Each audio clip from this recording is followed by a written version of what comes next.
permita estar en su casa. Dios es merecedor de toda alabanza. Amén. Merecedor de toda gloria. Y hay un verso donde Dios también se complace en poder vernos los unos a los otros. Donde dice: mirad cuán bueno y cuán delicioso es habitar los hermanos juntos y en armonía. Con un abrazo al que esté al lado suyo, salúdele y dígale: estamos en armonía, hermano.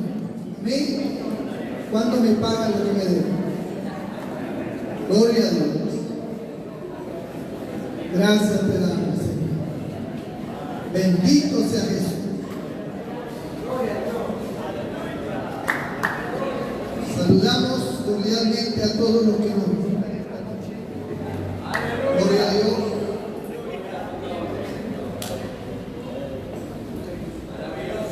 A ver, un momento. ¿Aló? Vamos acá. Gloria a Dios. Ahí estamos bien. Esta noche vamos a considerar una porción preciosa, como siempre, de la palabra del Señor. Y vamos a hacerlo en el libro de los Jueces, capítulo 16.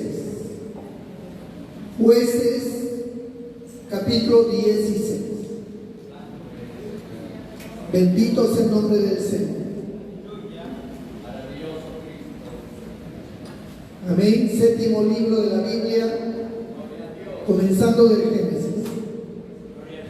Génesis, Éxodo, ¿verdad? Número, Levítico, Deuteronomio, gloria al Señor, Josué, y ahí viene Jueces.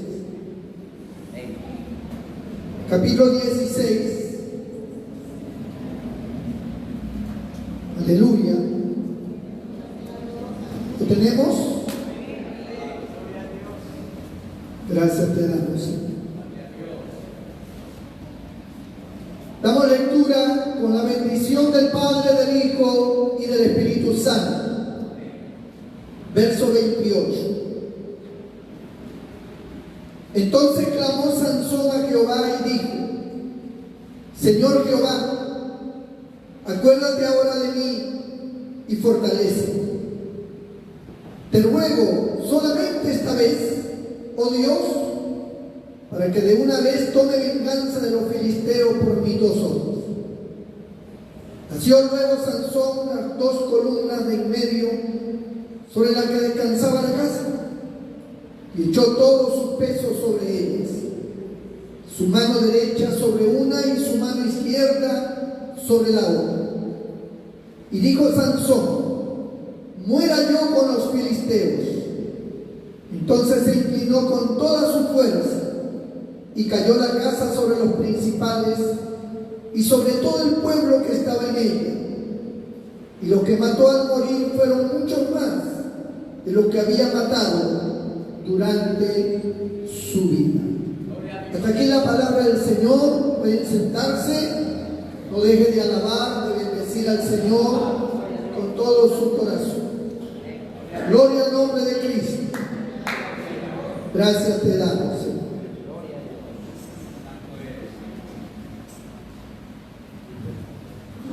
En la vida del ser humano existen muchas habilidades, destrezas, talentos. Cada persona tiene un talento, algo que lo distingue de los demás sobre ciertas áreas de su vida. Un talento es una habilidad, una capacidad de hacer algo con precisión, de hacerlo mejor que otros y de hacerlo continuamente, porque es la habilidad que tiene, es la destreza que tiene. Todos nacemos con eso. Eso es algo nacido, que se va perfeccionando cuando lo descubrimos. Cada uno descubre su talento, descubre su habilidad, y cada uno se llega a dar cuenta que tiene una habilidad y sabe y dice, yo tengo habilidad para esto. Yo puedo hacer esto mejor que otros, porque lo ha descubierto. Es como la huella digital, donde cada persona tiene una huella digital diferente al del otro. Así es con el talento. Uno nace con esa capacidad, como si fuera una huella digital, amén, que te distingue de todos los demás. Y cuando lo descubres, porque en la medida que te desarrollas en este mundo, vas descubriendo esas habilidades, esas destrezas, esas cualidades. Pueden ser varias, puede ser una en particular. Y no importa si eres rico o eres pobre, si eres de una clase social alta, media o baja, eso no tiene nada que ver. Es una capacidad innata en tu persona. Pero estas habilidades humanas están en la naturaleza humana. No tiene nada que ver con los dones que Dios da. Los dones que Dios da son muy diferentes. Los dones de Dios son una capacidad sobrenatural. Usted puede tener una capacidad humana, natural, y ser muy habilidoso, muy diestro en eso. Pero eso no es un don de Dios, es un talento humano, que por supuesto viene de Dios también. Pero Dios se lo ha dado a cada uno, incluso a los animales. Dios le ha dado a cada animal una capacidad diferente, por lo cual los animales se distinguen, uno por su agilidad, otro por su inteligencia. Es decir, todos los animales muestran inteligencia, pero ciertas habilidades que le ayudan en su defensa o en su ataque. Todo lo que Dios ha creado, todo ser vivo, tiene cualidades innatas. Viene de Dios, Dios lo ha colocado en la naturaleza. Pero los dones de Dios son otra cosa. Es sobrenatural. Es algo fuera de este mundo. No tiene que ver con este mundo, aunque se usa para este mundo. Y mucha gente, millones de personas, desde el Antiguo Testamento hasta nuestros días, han experimentado ciertas capacidades traducidas en dones espirituales que Dios ha impartido, que Dios ha dotado, y que esa persona sabe que ese don, que no es un talento, es un don de Dios, es usado para gloria y honra de Él y para cumplir los propósitos que Él tiene. ¡Gloria a Dios! Los talentos, la destreza, la habilidad humana son para cumplir propósitos suyos, humanos. Pero los dones espirituales, los dones que vienen de Dios, son para cumplir los objetivos y los propósitos de Dios. Amén. Gloria a Cristo. Este hombre, de la cual declara la Escritura en el libro de Jueces, capítulo 16 que hemos leído, se llamaba Sansón. Fue un escogido por Dios desde antes de nacer. Desde antes de nacer fue escogido. El ángel de Dios se le apareció a sus padres, le habló a ellos, le dijo que este niño que iba a nacer no debe tomar ni vino ni sidra, ni su cabello debe ser cortado jamás, porque había un plan, un propósito divino en la vida de esta criatura que iba a nacer. De hecho, El libro de los jueces es un libro que nos relata una época oscura de Israel, la época más mala que atravesaba Israel porque no había rey en ese entonces. Y según dice el último versículo del último capítulo de los jueces, dice que como no había rey en Israel, cada uno hacía lo que mejor le parece. Y esto habla de una época de anarquía. La anarquía es un nombre que se le da a una nación, a un pueblo, a una ciudad que no vive bajo la ley de ninguna clase, donde cada uno hace su propia ley y vive como quiere, no se sujeta a ninguna autoridad, no respeta a ninguna autoridad. Cada uno vive como quiere. Y algunos hasta se ponen de acuerdo para hacer cosas que están contra la ley, que están contra el orden humano, y se unen para transgredir ese orden, para romper ese orden, el orden de vida. Nosotros los seres humanos no podemos vivir bien si no hay un orden y si no hay una autoridad. Por eso usted escucha a los políticos a veces decir, cuando postulan a una alcaldía, a un gobierno regional o a la presidencia, ellos dicen, lo primero que yo voy a hacer es restituir el orden de autoridades, porque saben que ese orden se ha desarmado, no está vigente, no hay autoridad, no hay respeto. Todo el mundo hace lo que quiere, nadie respeta la ley. Entonces, no se puede vivir de esa manera. Nadie es feliz haciendo lo que le da la gana.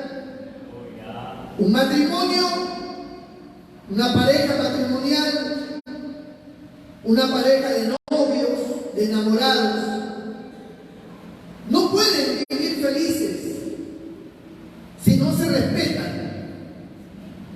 si no hacen las cosas correctas. Fracasarán como matrimonio, fracasarán como pareja, porque no hay un respeto a la autoridad, no hay un respeto al orden. Ambos hacen lo que les da la gana.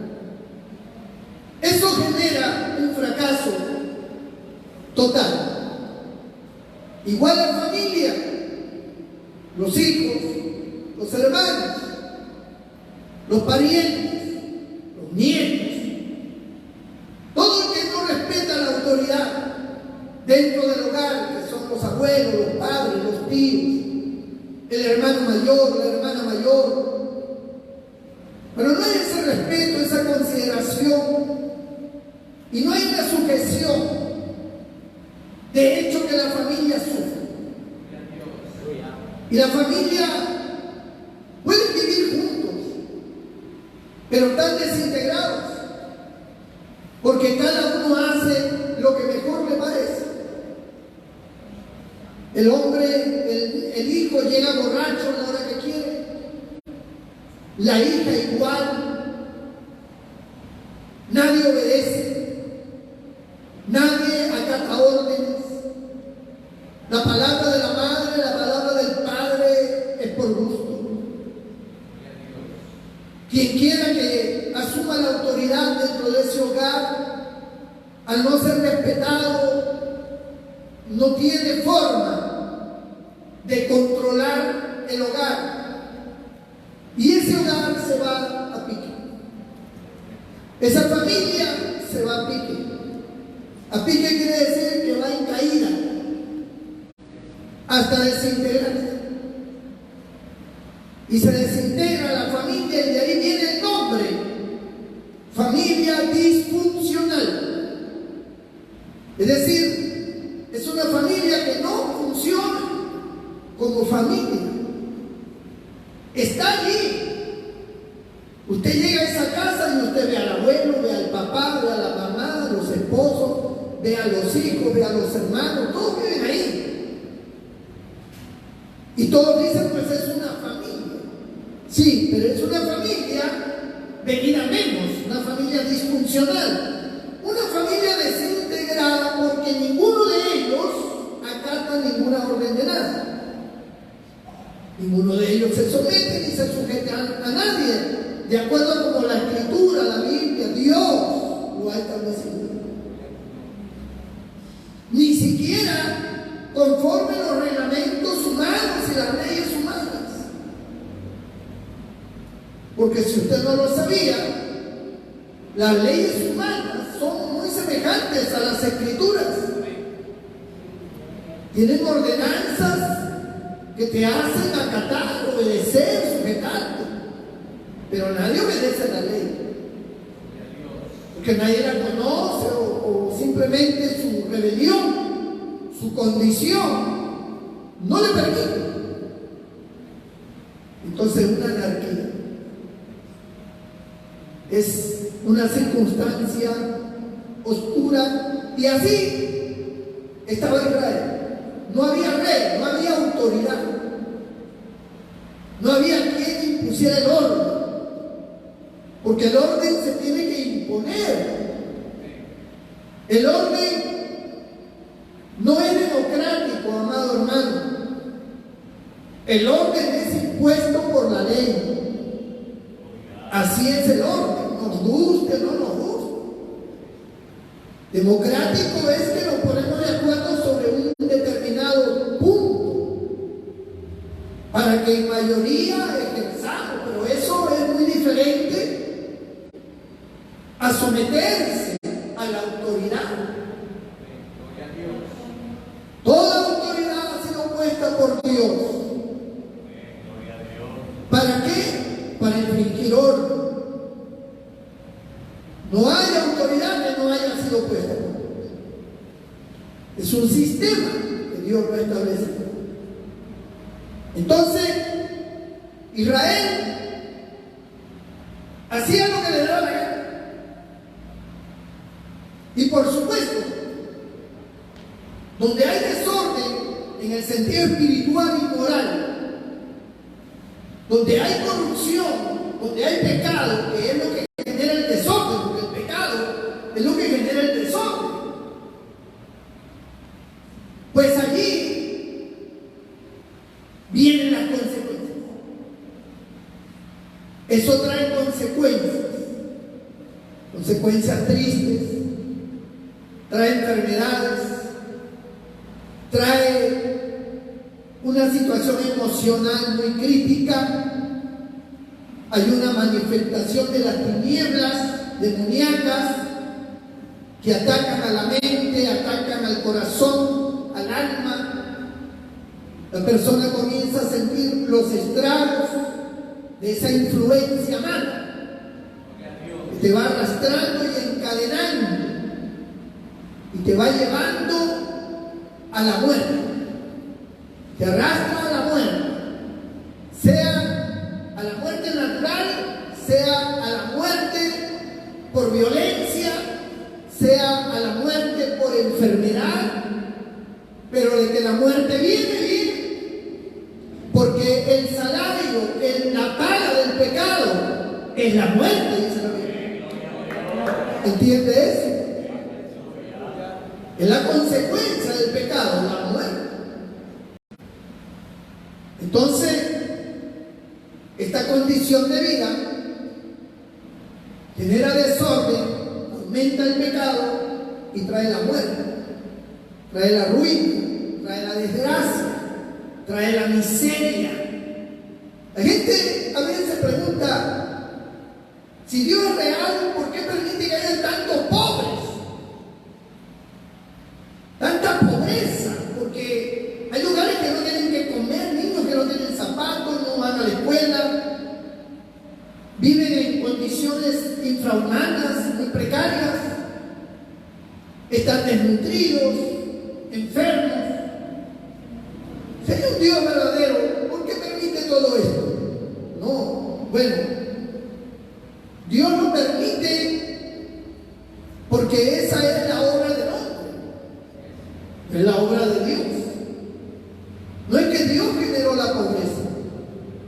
lo generó el hombre a causa de su pecado.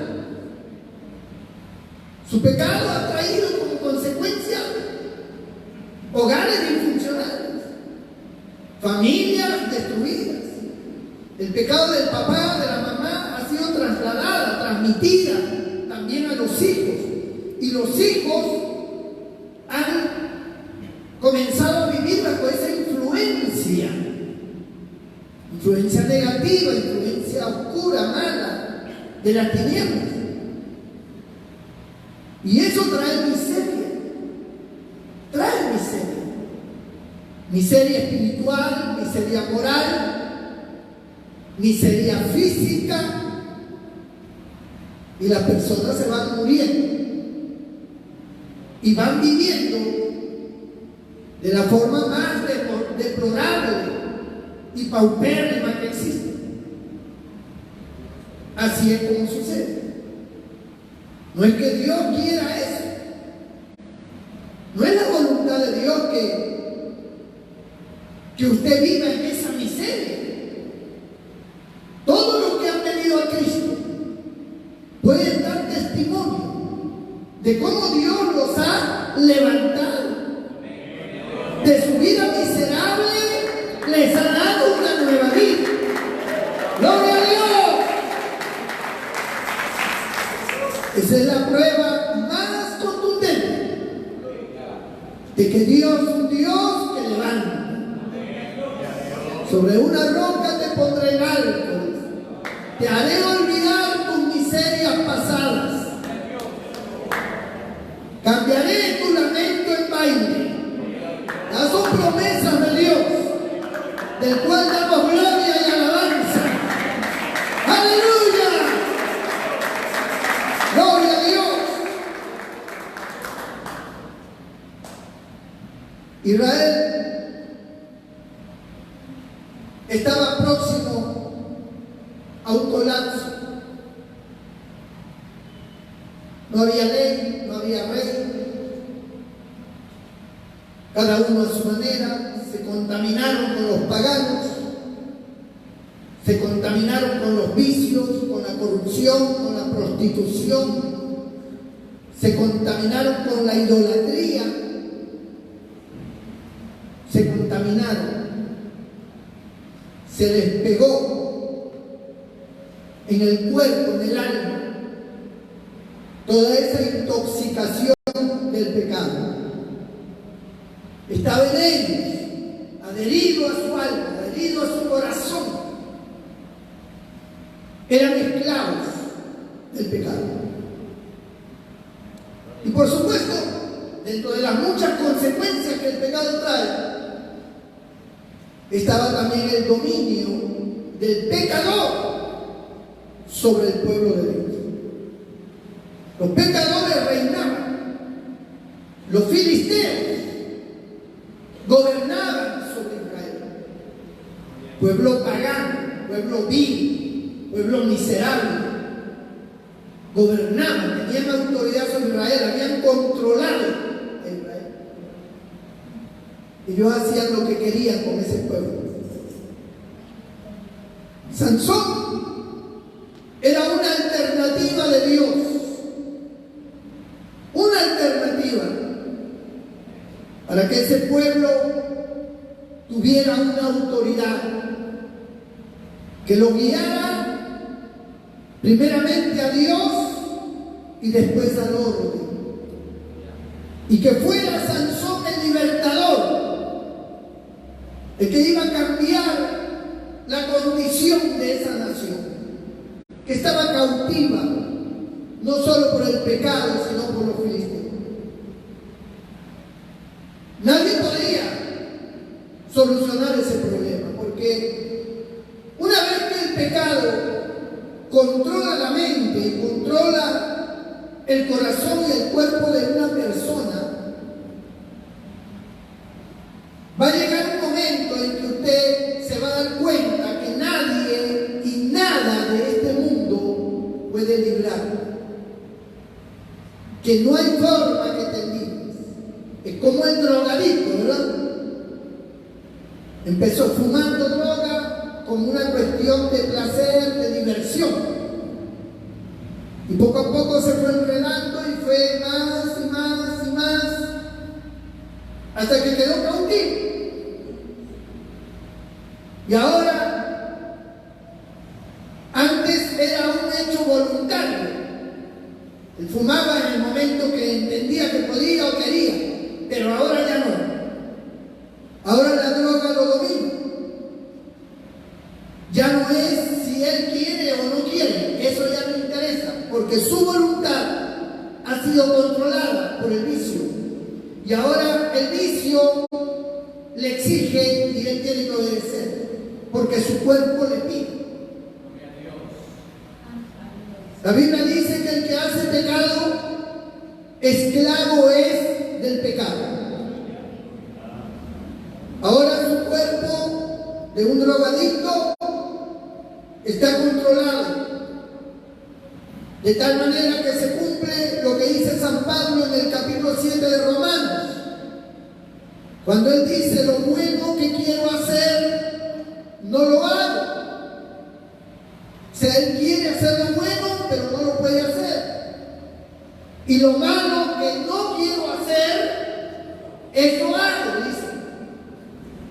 Lo que no quiere hacer, termina haciéndolo. Y lo bueno que quiere hacer, no lo puede hacer.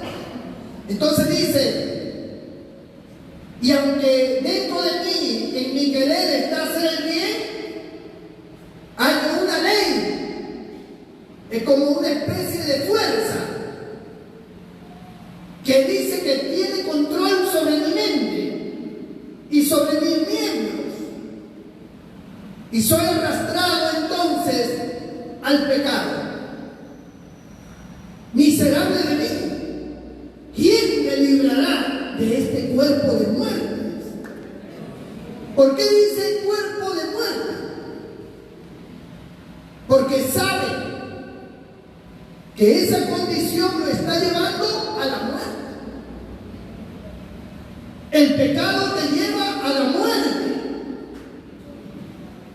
No hay otro final. El pecado no es que te entretiene. El pecado no te entretiene. Te esclaviza para llegar a la muerte. De mil formas puedes morir estando en el pecado. Comenzando porque pierdes la protección de Dios. El que vive en el pecado no tiene la protección de Dios. La Biblia dice que el ángel de Jehová acampa alrededor de quienes, de los que le temen. No de que hace el pecado.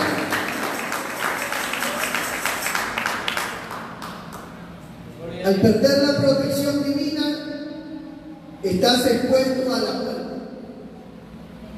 Tú puedes ir en un ómnibus rodeado de mucha gente pecadora, pero si tú eres como ellos, aunque tú vayas a una iglesia evangélica, aunque tú seas pastor, aunque tú seas un líder de lo que sea, puede ocurrir un accidente donde mueren todos, incluido tú. Pero cuando tú estás bajo las alas del Señor, la cual Él te cubre bajo sus alas, como dice el Salmo 91, el que habita al abrigo del Altísimo morará bajo la sombra del Omnipotente. Caerán a tu lado 1000 y 10.000 a tu diestra, mas a ti no llegará. Hay una promesa de protección. De protección.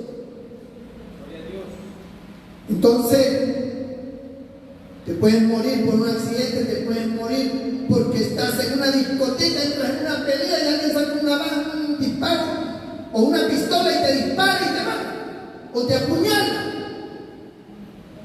o peleando el hombre te hace una llave que te ahoga, o te tira contra algo y caes con la punta del cerebro y mueres en el acto.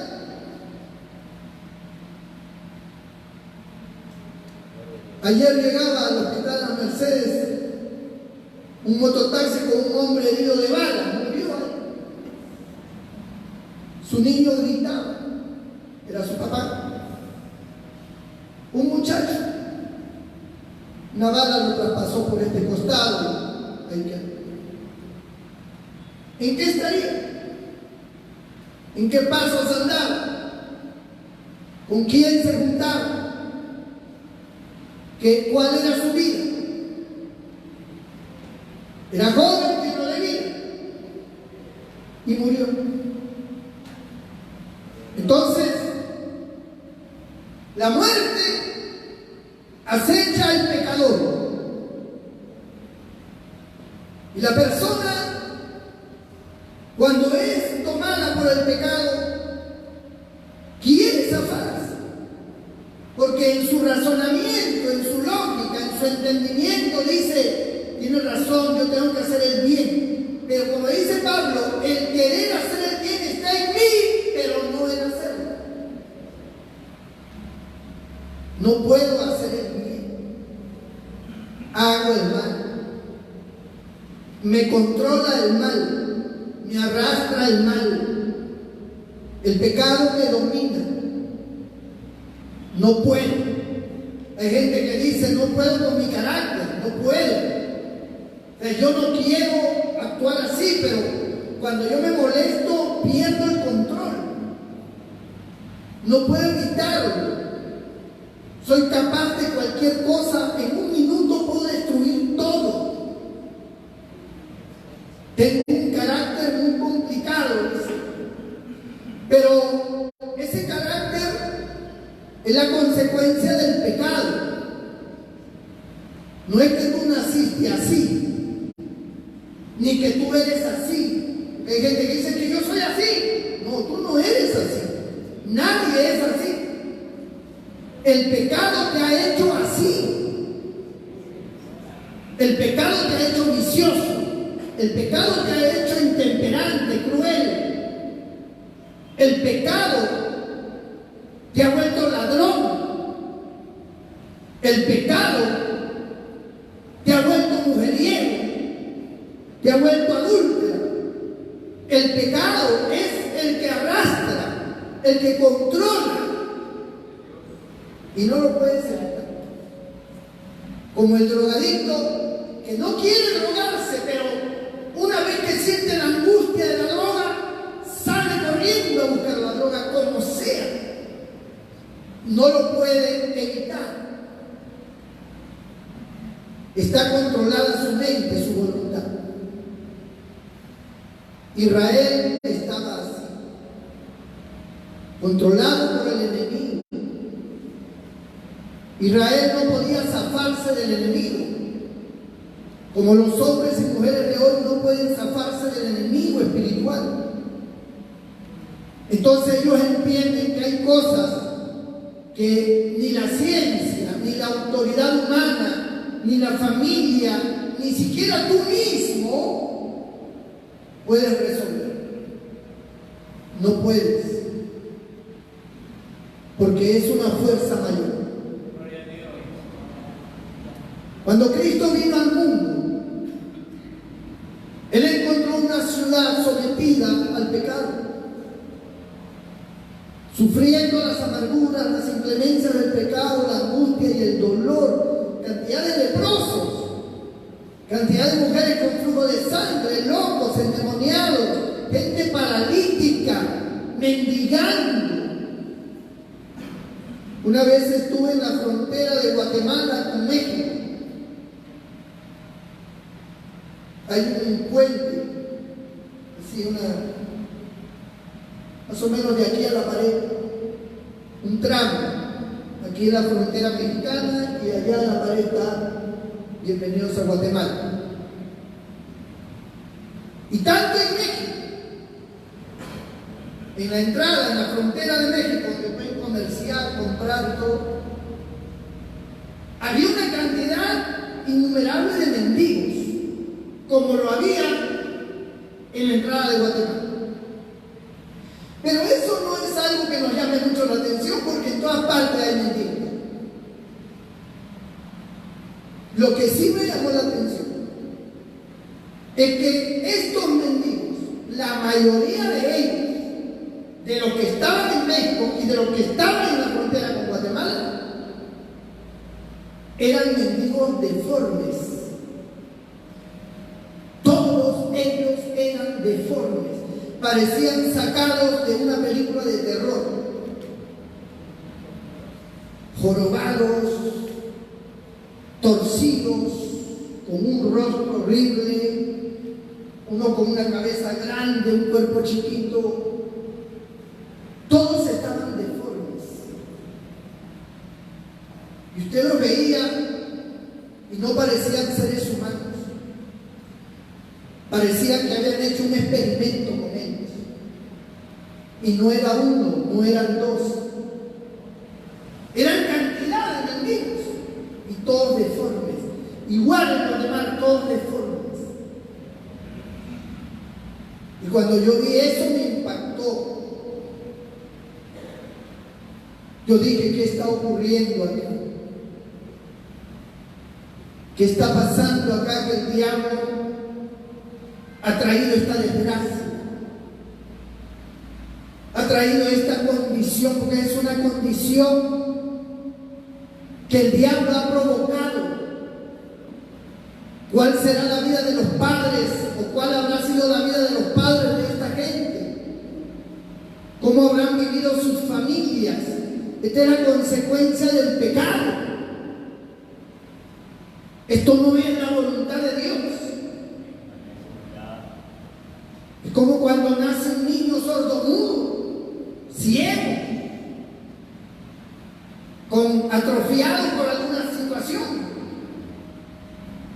Esa no es la voluntad de Dios en ninguna forma. Algo puede haber pasado.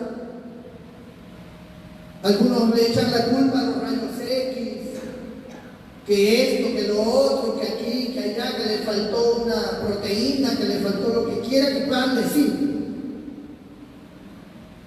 Pero la verdad es de que si uno retrocede el tiempo en la historia de esa familia, no va a encontrar situaciones bastante gravosas. Maldiciones hasta generacionales. Pactos con el diablo, brujería, hechicería, violaciones. Una serie de cosas que son el trasfondo de lo que se está viendo. Lo que se está viendo es la consecuencia, es la punta del iceberg. El iceberg es una montaña de hielo, una montaña. No es un pedazo de hielo en el mar, es una montaña que viene desde abajo, grandote, de puro hielo. Pero que en el mar aflora solamente la punta nomás. Y usted ve una punta así en forma de triángulo de hielo.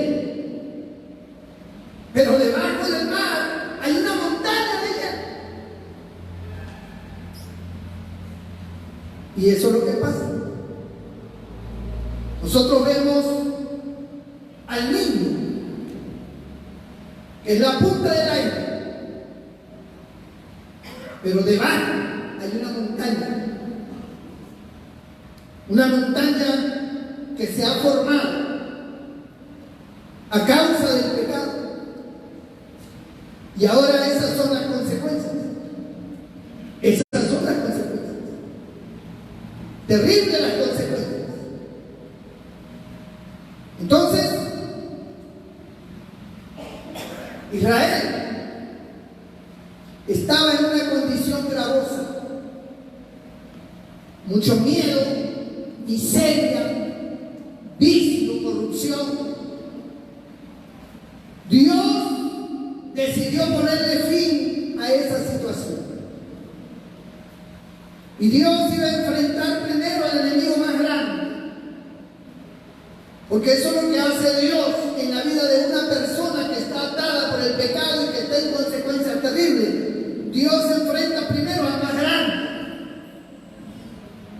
No es que Dios va a atacar a un demonio, pues no, Él se va al más grande, al que tiene el control. Por eso dice la Escritura que cuando el enemigo armado, fuerte,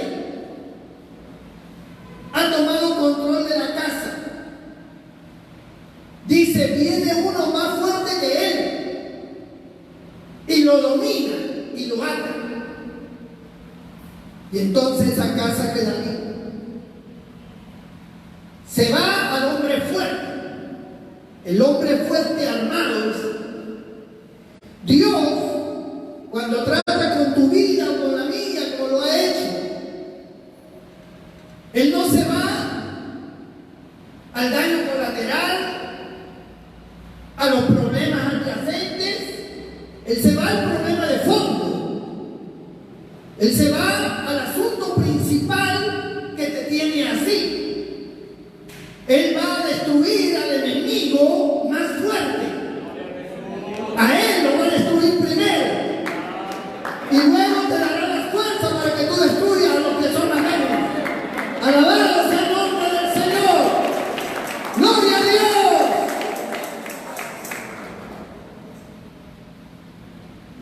Por eso es que el drogadicto, cuando viene a Cristo, el Señor lo liberta de la droga. El Señor no le soluciona el problema del hambre, que no tiene que comer. No, eso no es importante. Lo importante es que sea libre, que la droga no lo domine más. Eso es importante, y ahí ataca a Dios. Ahí es donde el Señor se centra. Y cualquiera que sea el pecado que te esclaviza, ahí se centra el Señor. Él te hace libre. Por eso dice la Biblia: si el Hijo de Dios os libertare, seréis verdaderamente libres.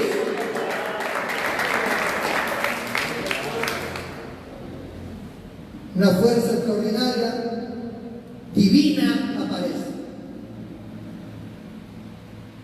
¿Cuál era el principal problema que tenía Israel? Eran esclavos de los filisteos. Necesitaban ser libres para poder armar su templo, para poder ordenar las cosas, para poder establecer un rey, para que nuevamente la ley de Dios aparezcan los sacerdotes, aparezca el culto a Dios, aparezca el orden de familia, aparezca el trabajo, aparezca todo, porque ellos sembraban y los filisteos venían y se robaban todo. Criaban su ganado y de repente apareció una turba de filisteos y se llevaban el ganado. O sea, en ese momento su mayor problema era los filisteos. Y Dios dijo: yo voy a darles una oportunidad, porque ninguno de ellos merecía una oportunidad. Lo que ellos estaban sufriendo era la consecuencia del pecado, de sus malas decisiones, de sus hechos perversos, sus placeres. Ellos mismos habían llevado su vida a esa condición. El Señor no envió a Sansón porque ellos estaban clamando y llorando en la presencia de Dios. Ninguno de ellos. Todos estaban perdidos. Pero ¿cómo se ve la misericordia de Dios? El amor de Dios. ¿Cree usted que usted y yo nos hemos salvado? ¿O el Señor nos ha salvado porque nosotros buscábamos a Dios? Nosotros no buscábamos a Dios. Nosotros estábamos perdidos. Cada uno en su vida, en su mundo. Fue la gracia, fue la misericordia. No porque tengas la cara bonita. El enemigo te tenía cautivo. La misericordia de Dios se manifestó por amor a su pueblo. que Israel es su pueblo hasta los días de hoy.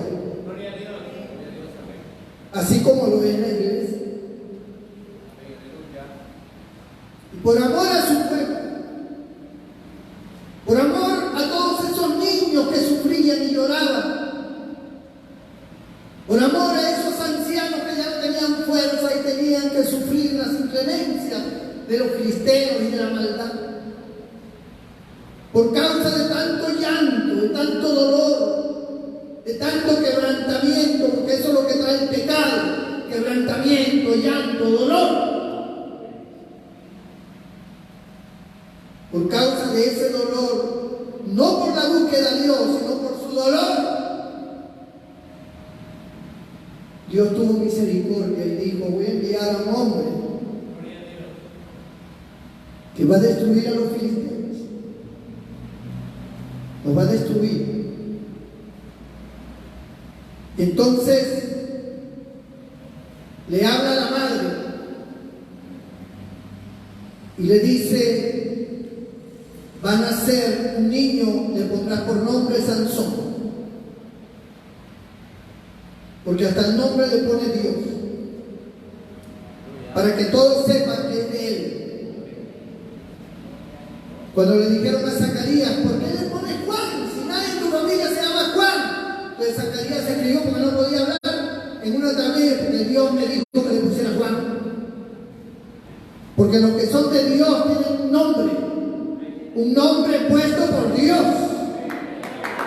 Por eso que su santo hijo se llamó Jesús, y es un nombre que es sobre todo nombre, para que en el nombre de Jesús se doble toda rodilla de los que están en los cielos, en la tierra, debajo de la tierra, y toda lengua confiese que Jesucristo es el Señor, para la gloria de Dios Padre. A su nombre le damos. Su nombre merece toda gloria. Entonces, encontramos que Dios le pone el nombre, como diciendo: este ser lo estoy enviando yo, es de mi propiedad, es de mi voluntad. Todos nacen por voluntad humana. Todos nacemos, porque nuestros padres se unieron y como fruto de esa unión salimos nosotros.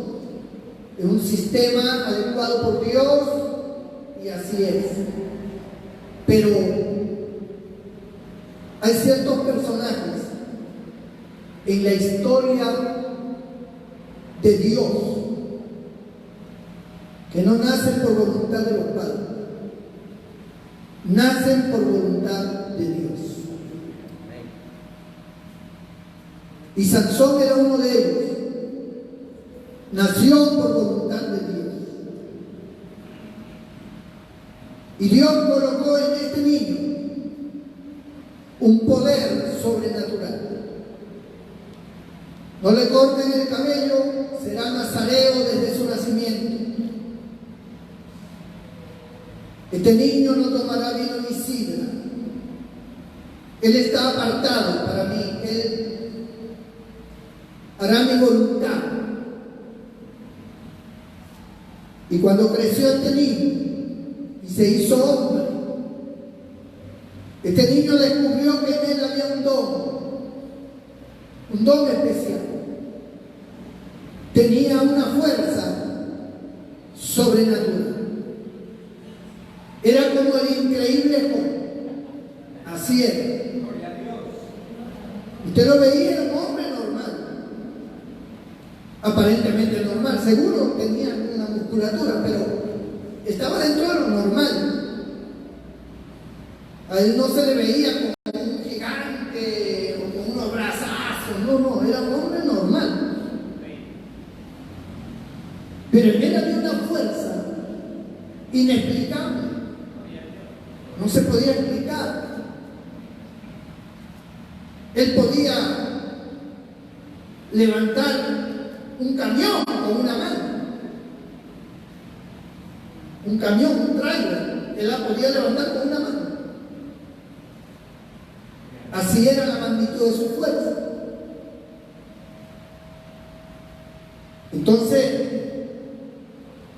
él empieza a descubrir, porque él lo descubre, que en él había una fuerza descomunal. Él podía destrozar un león, un oso, podía enfrentarse a lo que sea que tuviera fuerza, y él era 3 veces más fuerte que un oso. Si un oso lanzaba un zarpazo y él lo cogía, él al apretar su mano le destrozaba los huesos al oso. Solamente apretando el puño le destrozaba los huesos, lo doblegaba. Era algo nunca visto. Y él entendió que eso venía de Dios. Y él no comprendía en sí los propósitos, porque aunque fue escogido, no quería decir que lo sabía todo. Pero Dios iba a guiar sus pasos, porque así hace Dios con sus escogidos, con sus hijos. Guía sus pasos y los hace llegar a donde ellos no se imaginan que va a ocurrir algo.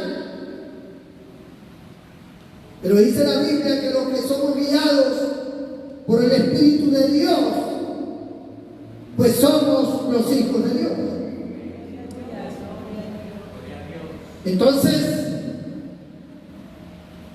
empezó a enfrentarse a los filisteos y comenzó a matar filisteos, y se dio cuenta que eso le agradaba a Dios. Se dio cuenta que era importante que él matara a filisteos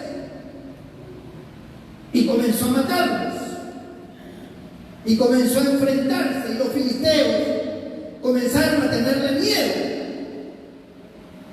La aparición de Sansón era de mucho peligro para los filisteos. No podían detenerlo. Había algo en él que ni las flechas, ni las lanzas, o sea, lo podían rodear, le podían disparar flechas, y él tenía una capacidad para evadirlas. Y tomaba un filisteo y lo lanzaba y podía tumbarse un montón. Tomaba una piedra grande y la lanzaba y destrozaba todo el que estaba ahí. O sea, era rápido, era ágil, era fuerte. No lo podían controlar, no lo podían matar, no lo podían ni herir. Así era Sansón. Por eso que le tenían temor. Y se comenzaron a dar cuenta que Israel lo comenzó a tener como un paladín, que era el defensor de los judíos, de los hebreos.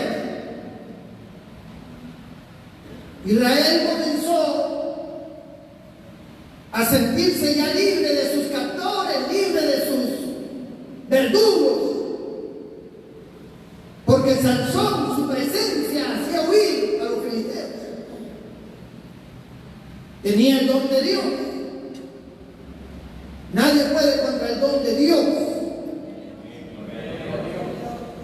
El don de Dios es algo que es de Él. Nadie puede, ni el enemigo, ni el hombre, mucho menos, contra el poder de Dios. Entonces, esta situación fue gravosa para los filisteos. Sansón fue dominado por su naturaleza humana, fue arrastrado por sus deseos carnales y comenzó a tener inclinación hacia las mujeres paganas. Sus padres le decían: hijo, en Israel hay un montón de mujeres que aman a Dios, que son del pueblo de Dios, ¿por qué tienen que buscar una mujer pagana? Pero a él le gustaban las mujeres paganas, porque las paganas eran diferentes a las judías. Es como las mundanas son diferentes a las cristianas. Las cristianas siempre están que no, que esto no, que esto aquí, que esto allá. Las mundanas no. Las mundanas son liberales. Las mundanas son coquetas, seductoras. Entonces, eso atraía al corazón de Sansón.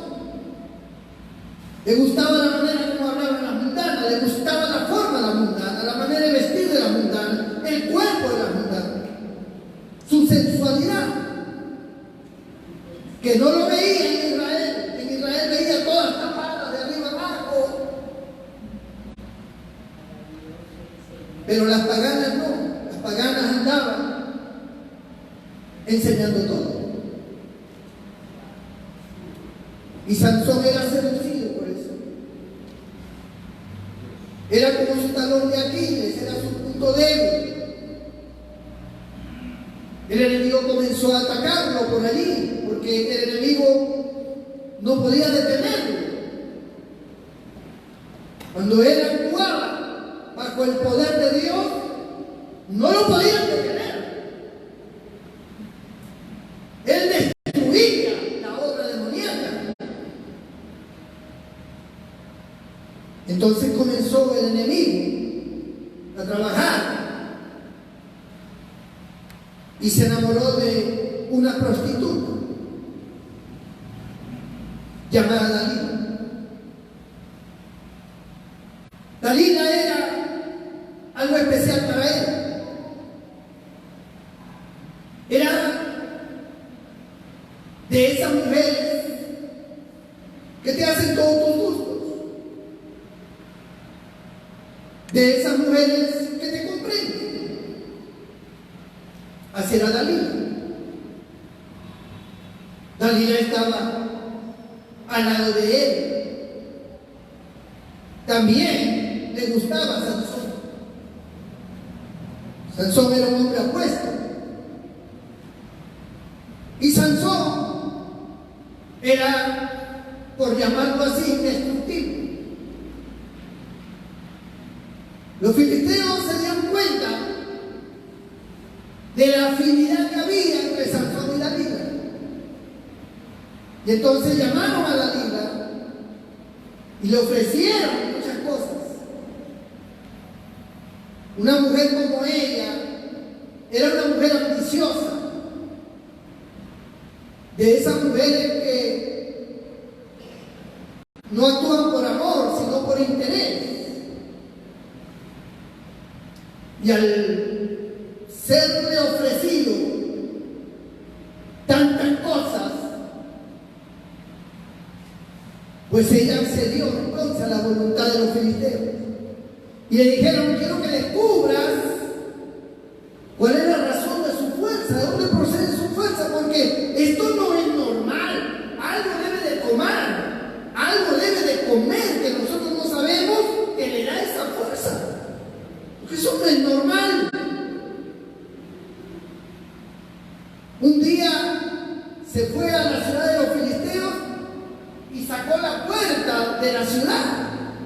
La puerta de la ciudad tenía más o menos este ancho y el alto era hasta el techo, y era una puerta de madera de esas gruesas que tenían mucho hierro y unos anclajes de hierro tremendo. Y un día vino tremenda puertaza y le agarró del otro lado y la arrancó y se la llevó a un cerro todavía. O sea, subió por la puerta, un tremendo portonazo que pesaba toneladas, se la llevó a un cerro y ahí la tiró. Dejó a la ciudad sin puerta. La gente decía, los filisteos decían: eso no es normal. ¿De dónde tiene esa fuerza? ¿Cómo puede hacerlo? Debe haber encontrado algún fruto, alguna raíz, algún tubérculo, algo, alguna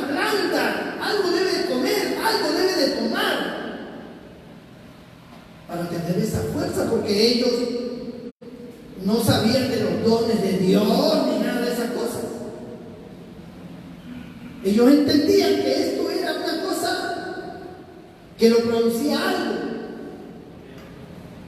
Dalila averigua de dónde viene su fuerza.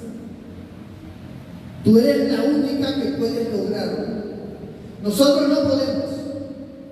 Nosotros lo hemos intentado todo y no podemos. Tú eres la única esperanza que tenemos, le decían los filisteos. Y se puso de acuerdo esa mujer con él. Y entonces vivían en una cabaña y ella siempre le acariciaba la cabeza a Sansón, y Sansón siempre se quedaba dormido ante las caricias de esta mujer. Entonces ella comenzó a preguntarle: Sansón, ¿de dónde proviene tu fuerza? ¿No me lo vas a decir a mí? Tú sabes que entre tú y yo no hay secretos. Tú sabes que te amo. Dime. Yo no se lo voy a decir a nadie. Esto quedará entre tú y yo. Por favor. Y con su salamería de mujer, con su forma de mujer, trataba de sacarle la información. Pero Sansón le engañaba.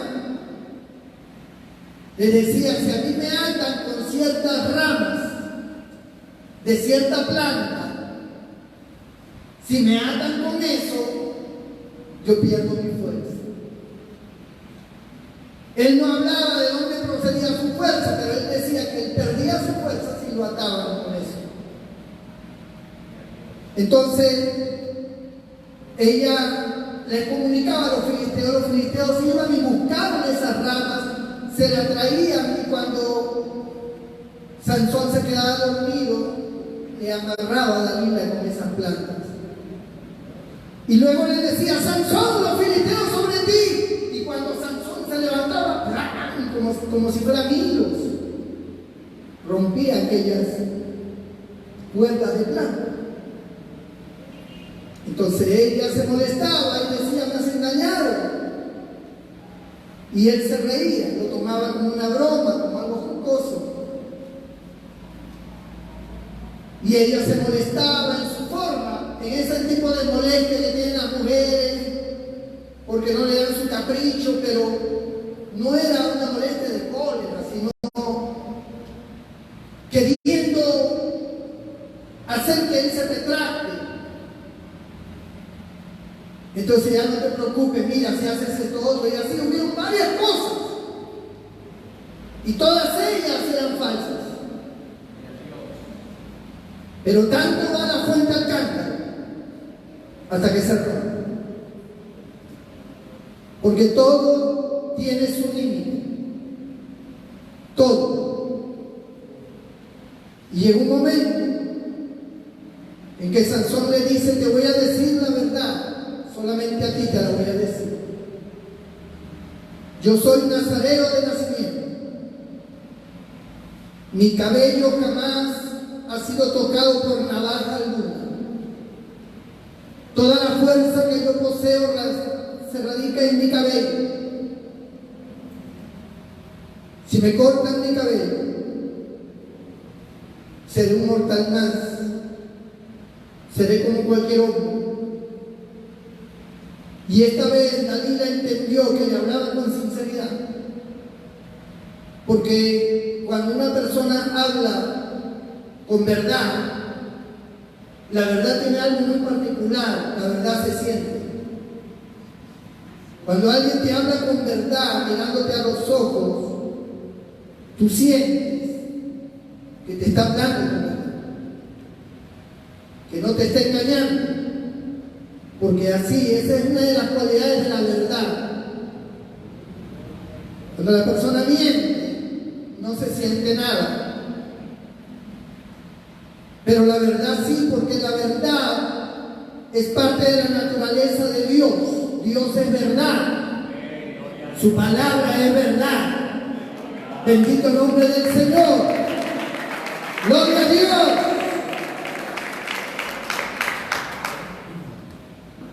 Entonces, hermanos, cuando se quedó dormido, Dalila le cortó el cabello.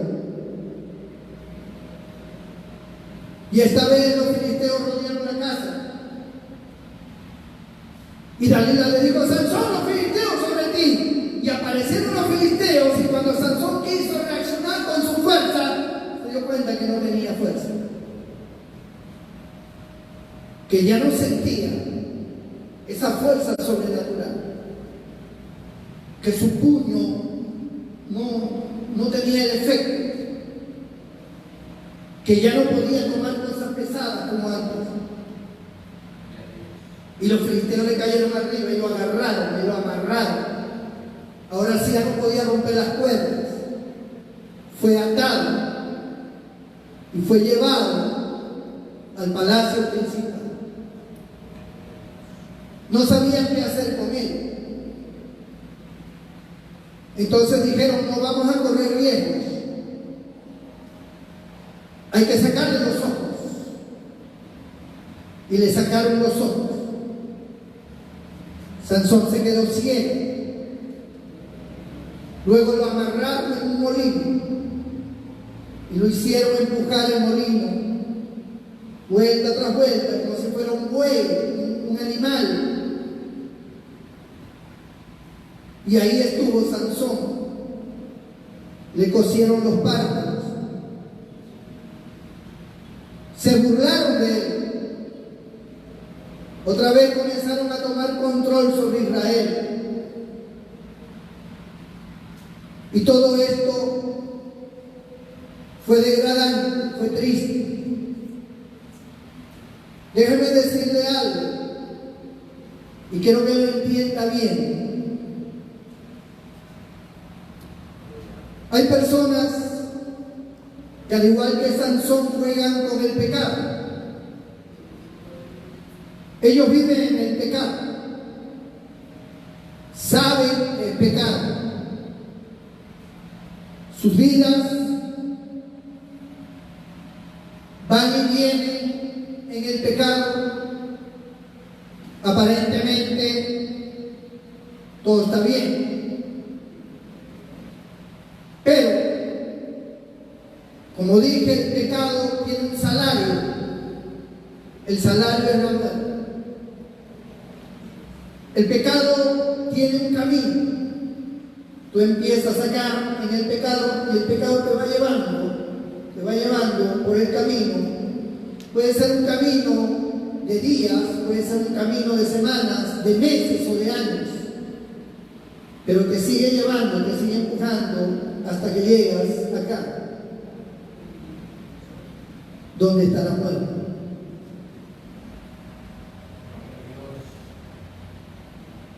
Y hay mucha gente, tanto inconversa como cristiana, que dejó de ser cristiana,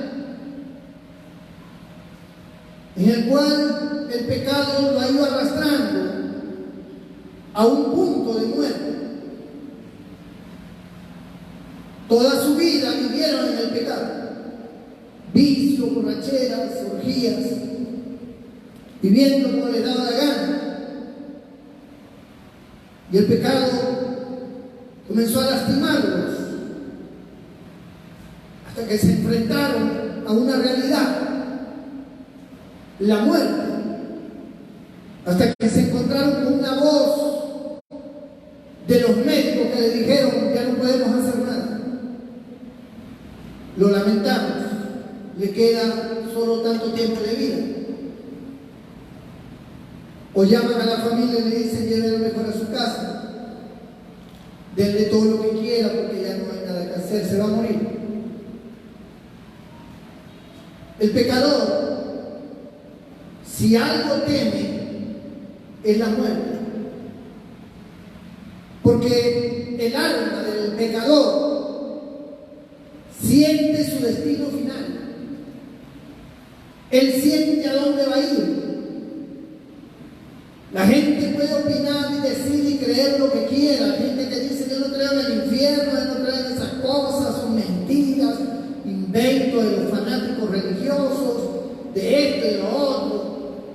Pero la gran verdad es que todo el que está en el pecado y está al borde de la muerte no quiere morir, porque su alma siente dónde va a pasar la eternidad.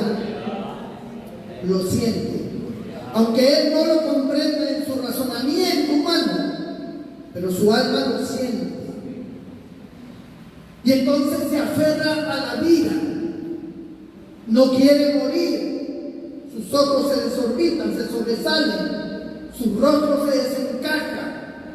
Hay una angustia, hay un temor muy terrible.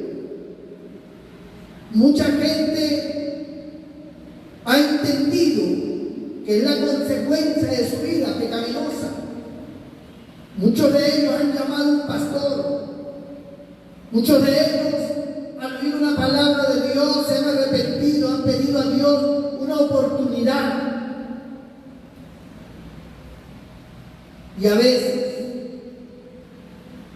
en muchos casos,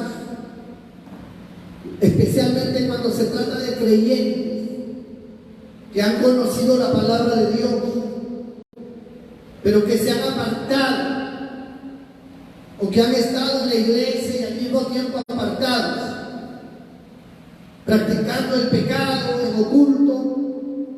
Cuando llega un momento como ese, muchas veces, y lo digo por conocimiento de pastor, porque he visto tantos casos, y en la mayoría de esos casos, la muerte es inevitable. La salvación de su alma es posible. La salvación de su alma definitivamente siempre estará allí, porque el amor de Dios nunca termina. Y en el último segundo Dios puede salvar a esa persona. Pero su muerte es inevitable. La gente dice: pastor, ore. O ellos claman: ore, que Dios me dé la última oportunidad. Que Dios ponga su mano sobre mí. Me he arrepentido, le he pedido perdón de todo corazón. No volveré más a vivir así. No jugaré más con la palabra de Dios. Y se humillan. Pero su muerte está establecida. No importa cuánto llore, no importa cuánto clame, su muerte es inevitable. Pero su alma puede ser salva. Su alma es salva por el arrepentimiento. Pero su cuerpo ha sido destruido por el pecado. Y mueren. Muchos mueren. La mayoría. Son muy pocos los que viven. Cuando no se ha tenido en cuenta a Dios, cuando se ha jugado con la palabra de Dios, esto te ha ido trayendo un cúmulo de cosas. Ha tomado el control de tu mente, de tu corazón, de todos tus órganos, de todo tu cuerpo, hasta que llegas a un final desastroso. Puedes ser salvo, te arrepientes y eres salvo, pero la muerte es inevitable. La misma Biblia dice, por boca de San Pablo, que había un joven en la iglesia que vivía con la mujer de su padre, es decir, con su madrastra. Él se acostaba con ella. Esto llegó a ser sabido y fue publicado, y todos sabían que este muchacho tenía algo que ver con esa mujer, que era la mujer de su padre. Él estaba en la iglesia, pero San Pablo lanza un decreto. San Pablo dice: el tal se ha entregado a Satanás para destrucción de la carne, aunque su espíritu viva. ¿Qué significaba eso? San Pablo está diciendo: expúlsenlo, expúlsenlo. allá afuera, porque en ese tiempo no había congregaciones como hay ahora. En ese tiempo había una sola iglesia cristiana. No había que me voy a la congregación de allá, el pastor de allá, no había eso. Una vez expulsado, según el criterio espiritual de Pablo, estando en el mundo, el diablo lo iba a desbaratar. Por eso habla de la destrucción de la carne. El diablo lo iba a desbaratar físicamente, espiritualmente, moralmente. Pero, como es un conocedor de la palabra, conoce sobre la salvación del alma, él sabe lo que tiene que hacer, ella sabe lo que tiene que hacer. Entonces, en su momento de angustia, de su mayor angustia, de su mayor dolor, de su mayor crisis, donde ya la muerte está frente a él, entonces clama por perdón, se humilla, se arrepiente. Es lo que dice Pablo: el espíritu vive, pero la destrucción de la carne es inevitable. Expúlselo para que en su momento crítico clame y se salve, pero que se muera, se va a morir. Mucha gente se ha muerto así, creyentes que han vivido el desorden, que han vivido como han querido, hasta que ha llegado un momento en que el pecado los ha alcanzado, y entonces su cuerpo sufre los estragos y ahora se enfrenta a la muerte. Y ellos claman y claman que Dios le dé salud, que Dios los sane, que Dios los levante, pero no hay levantamiento, no hay sanidad. Más bien se agrava más, se agrava más, se agrava más. Es la consecuencia. El Señor lo perdona, seguro se va al cielo si hay un sincero arrepentimiento, pero de que mueren, mueren. Y algunos mueren jóvenes. Había un joven en la iglesia, un joven alto, joven, vivió en el mundo del pecado y le dio el SIDA. Llegó a la iglesia en un estado ya muy calamitoso. Él se arrepintió, él pidió perdón, pero su cuerpo se agravaba, se seguía agravando y no había forma de que se sanara. Orábamos por él, ayunábamos por él, clamaban a toda la iglesia por él, pero él no se sanaba, seguía mal, seguía, y su cuerpo ya no respondía. Pero él sentía la presencia de Dios. Él fue salvado. Pero los médicos decían que ya a él le quedaba poco tiempo de vida. En el Seguro Social, que fue la última vez que lo vimos, me acuerdo que yo llegué el día que él murió. Y cuando yo llegué, él estaba con oxígeno, su familia alrededor, todos lloraban. Y entonces cuando él me vio, se quitó la mascarilla de oxígeno. Él casi ya no podía hablar, se sentía agitado, su cuerpo ya no daba. Yo me le acerqué bien para escucharlo y me dijo: pastor, yo sé que me voy a morir, pero yo ya tengo a Cristo en mi corazón. Dígale por favor a mi familia que ya no llore, que yo me voy con mi Señor. Me voy a la patria celestial. ¡Gloria a Dios! Y yo le hablé a la familia. Ustedes han escuchado lo que ha dicho. Ella es un hombre salvo. Pastor, pero ore por él. Queremos que el Señor le dé vida. Queremos, no. En momentos en que ya Dios ha permitido, ha decidido. Ya no se puede hacer más nada. Pero Dios en su misericordia lo ha salvado. Peor es que muera en pecado. Dios lo ha salvado. Y ahí a las 2 horas o a la hora murió. Una vez me invitaron a orar en una clínica que está por acá cerca. Una familia de hermanos, miembros de la iglesia. La hermana de esta hermana, inconversa,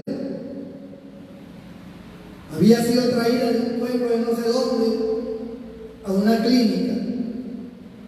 Se estaba muriendo. Cuando yo llegué para orar por ella estaba con oxígeno. Su cuerpo vibraba, agitada. Era una mujer anciana, su rostro desencajado, una viejita. No quería morir. Yo le pregunté al hermano y le digo, ¿ella escucha? Me dice, sí escucha. ¿Está seguro que escucha? Sí escucha. Háblele, ella le escucha. Lo que no puede responderle, pero sí le escucha. Entonces yo hablé con ella. Lo primero que le dije a ella fue, hija, no tengas miedo. La muerte no tiene poder. No tengas miedo a la muerte. Prepara tu corazón para encontrarte con Dios. Cristo murió por ti para salvarte. Tal vez tú te has equivocado en tu forma de vida. Has vivido como tú has creído. Pero por tu rostro, por la forma en que estás, sé que no tienes paz. Te falta Cristo en tu corazón. Acéptalo en tu corazón. Yo voy a orar por ti para que el Señor perdone todos tus pecados, para que el Señor te salve. Yo no sé si el Señor te sanará, puede que te levante, puede que no. Pero lo más importante no es tu cuerpo, es tu alma. Voy a orar para que el Señor te perdone y te salve, salve tu alma. Quiero que repitas esta oración. Y le hice repetir, ella no respondía. Pero yo entendía que escuchaba. Terminó de repetir, yo oré por ella y me fui. Ese día murió. Esa noche, cuando yo me enteré que había muerto, me dice el hermano, la vamos a velar en tal lugar. Y esa noche yo fui. Y cuando llegué, me fui hasta el ataúd para verla. Era otra mujer. No era la que yo había visto. La que yo había visto era una anciana. La que yo había visto era una mujer desencajada. Si usted hubiera visto, parecía que tenía 80 años. Pero la que yo miraba en el ataúd era joven y hermosa. Joven, hermosa, con una sonrisa, con un semblante que parecía que había visto algo hermoso.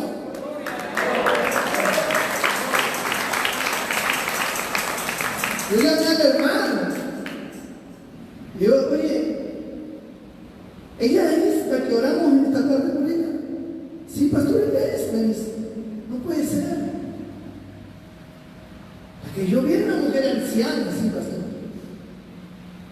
Es increíble cómo se ha transformado su rostro. El rostro de una mujer salva. El rostro de paz, el rostro de gozo, de felicidad. Era lo que tenía en ese ataúd. Pero murió. Fue inevitable. Hay personas que dicen, yo voy a vivir en el pecado y el día en que ya vea que ya estoy para morir, yo le pido perdón y ya, y me voy al cielo.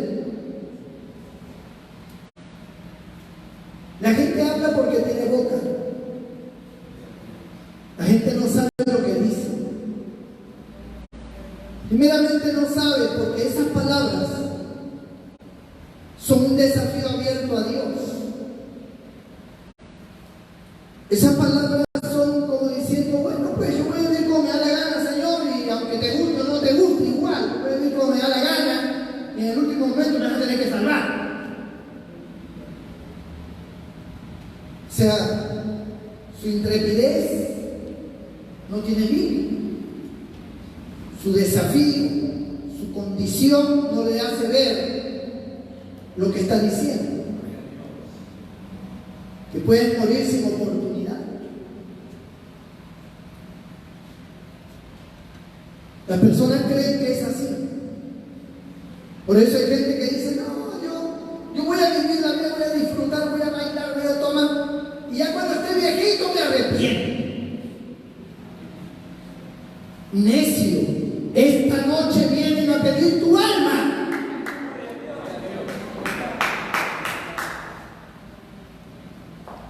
Y hermanos, Sansón le pidió a Dios una última oportunidad. Así como lo piden estas personas. Según las Escrituras, en el capítulo 16 de Jueces, verso 28, con esto terminamos. Sansón está ciego, desbaratado, sabe que ya su vida no tiene sentido. Entonces clamó Sansón a Jehová y dijo, Señor Jehová, acuérdate ahora de mí y fortaléceme, te ruego, solamente esta vez, oh Dios, para que de una vez tome venganza de los filisteos por mis dos ojos. Asió luego Sansón las dos columnas en medio, sobre las que descansaba la casa, y echó todo su peso sobre ellas, su mano derecha sobre una y su mano izquierda sobre la otra. Y dijo Sansón, muera yo con los filisteos. Entonces se inclinó con toda su fuerza y cayó la casa sobre los principales y sobre todo el pueblo que estaba en ella. Y los que mató al morir fueron muchos más de los que había matado durante su vida. Sí, que fue devuelta la fuerza. Otra vez sintió el don de Dios. Otra vez sintió la presencia de Dios sobre él. Aunque estaba ciego, podía percibir que podía destruir lo que quería. Y se asió de las columnas y puso todo su peso y las rompió. Eran unas columnas enormes, súper gruesas. Eran enormes porque soportaban varios pisos, donde la gente estaba así alrededor, en una especie de un coliseo. Y estas dos columnas eran los pilares principales. Eran grandotes, eran enormes. Pero él se apoyó y las rompió. Y todo el edificio, con cientos de filisteos, muchos de ellos principales, de alto rango, todos murieron sepultados, porque se vino todo encima. Pero dentro de ellos también fue sepultado Sansón. Todos murieron, incluidos Sansón. Nunca fue la voluntad de Dios que eso pasara. Nunca Sansón debió morir con los filisteos. No fue ese el propósito. No es el propósito de que tú sufras y que tú vivas una vida de angustia y de dolor, de tristeza y de miseria. Esa no es la voluntad de Dios. Dios no te llamó para que tú vivas a tu manera,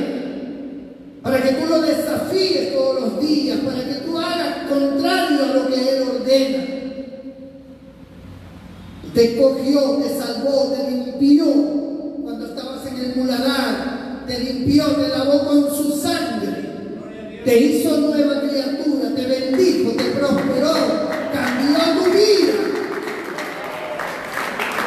para que fueras un instrumento de Él. ¿Y en qué estás ahora? ¿Qué estás haciendo? ¿Por qué estás así? ¿Por qué vives así? El pecado está llevando a un punto donde ya no hay retorno. Todavía tienes, tal vez estás acá, de repente tienes retorno. Dios puede no solo salvarte, sanarte, levantarte, cambiar las cosas. Todavía estás a tiempo.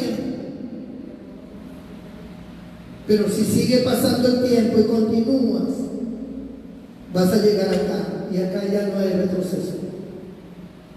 Acá lo que hay es un final. Un final que no debes tener.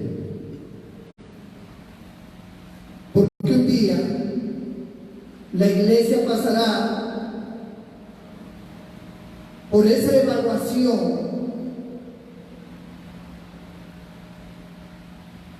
donde seremos juzgados por las cosas que hemos hecho como cristianos, el tribunal de Cristo. Entonces muchos recibirán coronas, muchos serán honrados por Dios, por su fidelidad, por su perseverancia, por su constancia, pero tú no tendrás nada de eso, porque toda tu vida viviste en el pecado hasta el final. No tendrás ninguna recompensa, solo la salvación. Algunos dirán, bueno, no me interesa, al menos soy salvo. Pero toda esa forma de hablar es una forma de hablar egoísta, porque a ti no te interesa el dolor de tu familia, de tus hijos, de tus padres, de la gente que te ama. No te importa el dolor que causes, las consecuencias que vas a provocar, el abandono que vas a dejar, la miseria que vas a dejar, todo lo que has ocasionado. Pídele perdón a Dios. Todavía estás a tiempo de ser restaurado. Todavía Dios puede restaurarte. Entrégale tu vida a Cristo. Inclina tu rostro y cierra tus ojos ahí donde estás.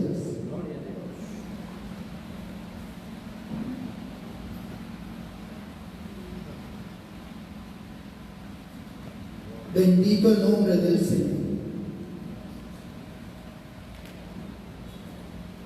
Esta noche, amado amigo que nos estás viendo por internet, amado hermano, hermana, joven, señorita, mujer, hombre, niño, anciano. Esta palabra ha sido dirigida para ti. Esta palabra es directamente para ti. Para los que estamos acá, para todos, esta palabra es para todos. Es palabra de Dios. La palabra de Dios se cumple. Esta noche, entrégale tu corazón al Señor. Deja de jugar con Dios. Deja de jugar con el pecado. Entrégale tu corazón. Entrégale tu vida. Si hay alguien esta noche que diga, pastor, ore por mí, yo te invito a que levantes tu mano allí donde estás para orar por ti. Dios te bendiga. Dios te bendiga. Dios te bendiga. Levanta tu mano. Es el momento, es la oportunidad oportunidad que Dios te da para que seas restaurado, restaurada. Para que tu vida cambie. Para que no seas más producto de la esclavitud del pecado y del mal. Es el momento de liberación. El momento donde las cadenas se rompen. Y todo cambia.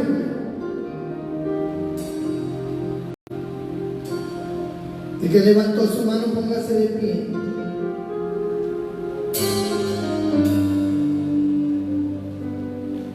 Hazlo de todo corazón.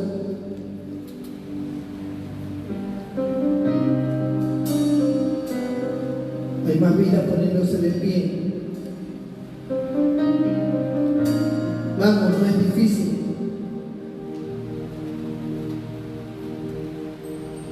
Para mí no me cuesta nada orar.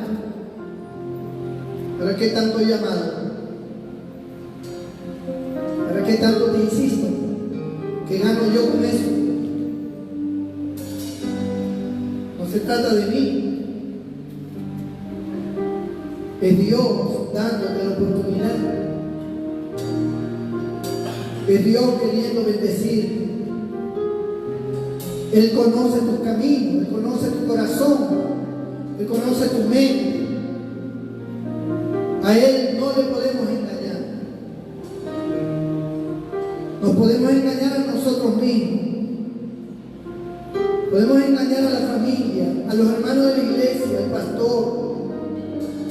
Pero a Dios no le podemos engañar. Dios bendiga estas vidas.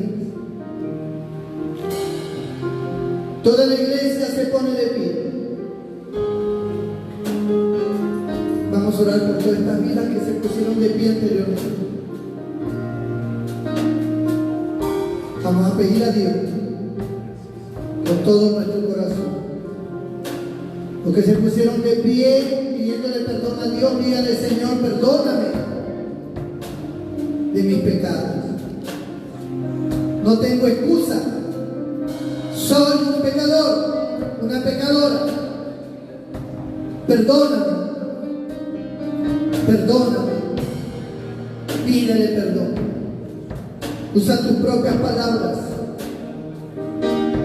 Lo que venga a tu corazón decir, porque el Espíritu Santo pondrá palabras en tus labios para que tú le digas a Dios. En estos momentos el Espíritu Santo va a tomar control de tu voluntad y va a poner palabras para que tú ores a Dios. Un poquito más abajo. Y Dios va a obrar en tu vida. Voy a orar por ti. Padre, en el nombre que es sobre todo nombre, en el nombre de nuestro Señor y Salvador Jesucristo, elevo mi voz ante ti, Señor, en favor de estas vidas sinceras que hoy se arrepienten después de haber escuchado tu palabra, aún allá en sus hogares, donde se encuentran estas personas que están viendo esta prédica, Señor. Aquellos que han escuchado esta palabra allá donde se encuentran y reconocen sus pecados y se arrepienten, perdónalos. Ten misericordia, Señor. Pero mi clamor no solamente es porque los perdones. Mi petición, oh Dios Todopoderoso, es que los perdones y los restaures. Restáuralos, levántalos, dales una nueva oportunidad, que ellos sean un testimonio vivo de tu poder, que ellos entiendan lo grande de tu misericordia. Extiende tu mano y desbarata las obras satánicas, toda oscuridad, toda tinieblas, todo poder satánico, toda fuerza demoníaca que ha atado sus vidas, que nos ha arrastrado al pecado. Hacemos inoperante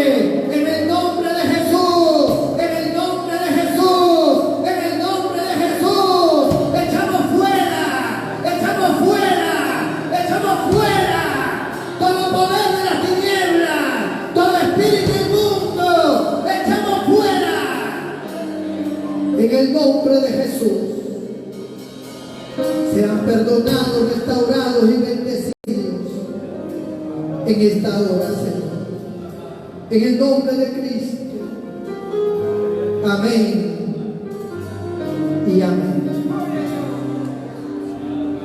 Levanta tus manos y dale gracias a Dios. Porque, Señor, gracias.